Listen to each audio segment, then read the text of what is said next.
네. 제 동생이 쇼핑백 제조업자입니다. 교복 사업을 하고 있는 사람에게 쇼핑백을 분기별로 제공하고 있습니다. 동생은 지난해 겨울에 납품하였던 쇼핑백 납품 대금이 6개월이 지나도 입금되지 않자 피복 사업자에게 입금을 요구했으나 그는 지난해 겨울에 쇼핑백 납품받은 사실이 없다. 그래서 돈을 줄 수가 없다고 거부를 했습니다. 동생은 그 업자와 장기간 계속 거래하며 별도의 계약서를 작성하지 않았습니다. 네. 제 동생은 업자에게 소송을 제기하여 그 쇼핑백 납품 대금을 지급받을 수 있을까요? 이런 내용입니다. 네. 근데 이게 우리 변호사님 이거 네. 어떻게 해결을 가능한가요? 이런 경우가 중소기업을 운영하시는 사업자들의 가장 흔한 형태의 문제입니다. 법률적 문제인데요. 솔직히 이런 문제는 뭐 법률적인 크게 뭐 이슈가 있거나 쟁점이 있는 건 아니고요. 네. 현실적으로 이거를 입증할 수 있느냐 없느냐의 문제로 기울이 됩니다. 그리고 이 지금 게시판에 상담자분께서 없던 사실이 있다고 해서 저희한테 상담하시겠어요?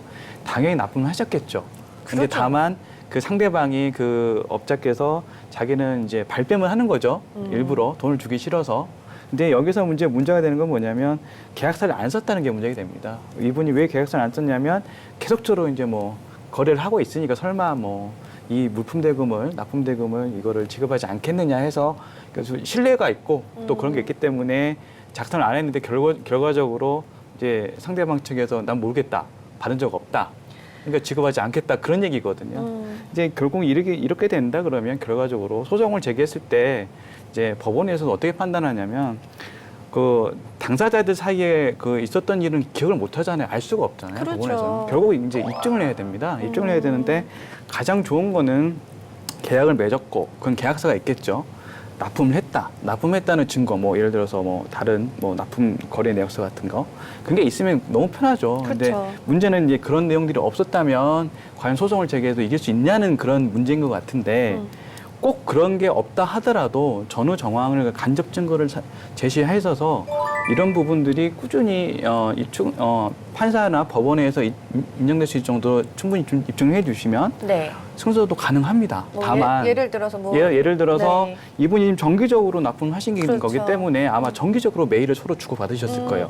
메일이나 아니면 서로 뭐 세금 계산서 내역 같은 게 네. 정기적으로 했다 그러면 세금 계산서가 이 건만 있었던 게 아니고 계속 있었을 거거든요. 근데 유달리 이 세금 계산서 그 작년 그 지금 못 받으신 게 작년 겨울 거라면 네. 작년 겨울 거면 없었단 말이죠. 그리고 그 이유는 또 있고 3개월에 한 번씩 그렇다든가 정기적으로 메일 주고받은데 그때 당시에 납품하겠다는 메일 내용이 있다든가 그리고 또 그때 당시에 택배를 보냈거나 어떤 뭐 거래처로 뭐 물품을 배송했다면 그 물품에 대한 거래 내역 같은 게 있다면 그걸 또 첨부하시고 만들었다는 증명도 있으면 좋습니다. 네. 그러니까 증명 서류와 또 같이 이걸 보냈다는 증명 서류가 제출을 하신다면 이거는 솔직히 저희 이제 법률 전문가로서 변호사들은 입증의 문제라고 보통 많이 표현을 하는데 입증만 잘하시면 충분히 승소 가능성이 있는 것입니다. 네, 알겠습니다. 이렇게 간접 자료도 입증될 수 있다는 사실을 알게 된 것 같습니다.